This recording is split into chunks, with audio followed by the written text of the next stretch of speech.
दोस्तों देखिए एक्साइड का इन्वर्टर, इसमें लॉन्ग बीप होते थे और करंट बैक हो रहा है। देखिए यहाँ पे देखिए बीप साउंड के साथ साथ यहाँ पे करंट बैक हो रहा है, स्पार्क कर रहा है।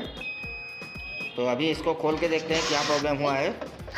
ढेर सारा धूल मिट्टी जम गया है इसमें, तो पहले इसको थोड़ा साफ़ कर लेते हैं। तो ये सर्किट निकालने के बाद पहले हम लोग इसका जो रिले है उसको चेक करेंगे और बदल के देखेंगे।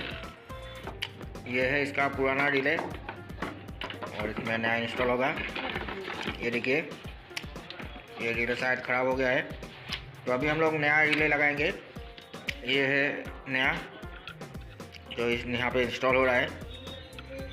तो सोल्डरिंग करने के बाद में हम लोग फिर एक बार टेस्ट करेंगे। यहाँ पर रिले का कुछ साउंड सुनाई देगा, यहाँ पे पावर दे रहा है। यहाँ देखिए